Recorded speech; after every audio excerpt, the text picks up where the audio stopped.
after the rebel offensive put an end to more than 50 years of Assad rule. Let's speak now to Syrian journalist and filmmaker Wad Al-Khatib, who's in central London. Good to see you this evening. Just describe for us the atmosphere, if you would, in Trafalgar Square a little earlier. Yeah, thank you so much. We're over the moon. We can't believe that this is really happening. There was so much joy, so much tears and pain, which we've been, living through in the last 13 years. We faced this alone, and today we're celebrating this as well.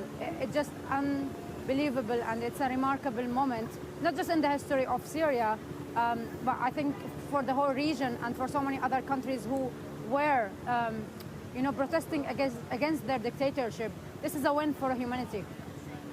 We spoke to you a few days ago on Sky News when your home city of Aleppo was taken by the rebels, now Damascus. What were you thinking when you were watching those pictures of ordinary Syrians, people living in Damascus, traipsing through the presidential palace and also pulling down pictures of Bashar al-Assad? For someone who has campaigned for so long, what does that make you think? I mean, it's unbelievable. Honestly, I really don't know how to describe this. My parents couldn't, we've been living under Assad regime, the father, and then Bashar al-Assad himself for 53 years. It's very long. It's a lot of injustice. It's a lot of oppression. People, when they marched to Damascus yesterday, the first thing they went to was the prisons. There were so many political prisoners who were released outside.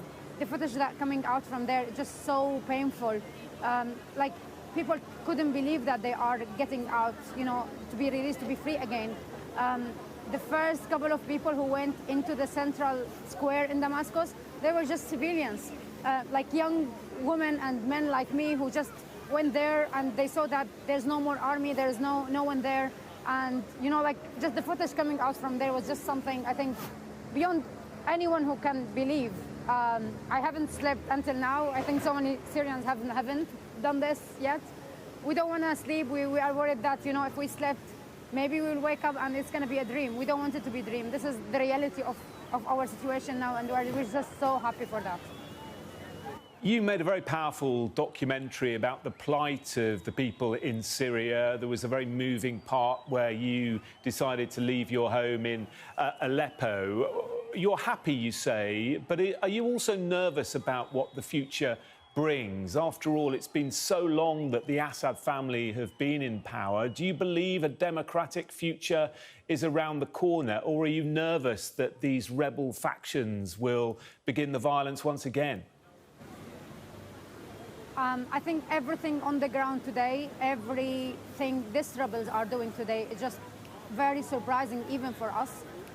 Things are really under control, and major cities like Damascus, like Homs, like Hama, like Aleppo were taken by the rebels with no fight, with no real loss in civilians, in killing people. I think we're witnessing a new era of Syria, something we've never thought that could be real, because what Assad planted in all of us. When he wanted to take cities, he was destroying these cities, he was bombing them, he was sieging us, like you've seen in my own film, For Sama. And to be honest, I don't really care what the future will hold. What I really care that these 13 years of long injustice and long pain situation is ended today. Assad is gone, and we're now in a new opportunity, a major opportunity. We have now all the future to keep fight for the Syria that we want as Syrian people. And 2 days ago, I would never think that this is real. This is now the reality, and we have a lot to do more. How do you think the rest of the Middle East will respond, and what do you think the UK should be doing, and indeed the US? We're expecting to hear from President Biden within the hour. I don't really have an opinion about this, to be honest. We're so emotional today. I think we should just take a moment, to enjoy this victory for humanity again. I think, all these countries, we've been fed of statements over the years about their red lines, about what Assad should not do and should do. And to be honest, none of them has really done any effective role, you know, to protect the Syrian people. The only countries who did that was Russia and Iran, who helped Assad to kill the Syrian people. So I don't really, like, I don't have any kind of thoughts about this. I do believe that us as Syrian people who were left alone for all these years and we faced this and we won today, we can do a lot alone. And what I really hope that none of these countries use us, you know, as their own agenda or for their own benefits. Because today, after everything we paid, so many amazing Syrians who've been killed all over these years for the price of this freedom, we deserve to be free, we deserve to be independent. Have you plans to head back to Syria now? I mean, unfortunately, at this moment, I can't do this as I'm a refugee in the UK. You know, we need just to see what's going to happen, and I will be there as soon as I can. I don't know really how to explain this, you know. It's places, it's not just East Aleppo where I used to live under like these 5 years of revolution, but also like my own hometown, Damascus, so many areas that even in my dreams, I wouldn't even dare to imagine myself back there again.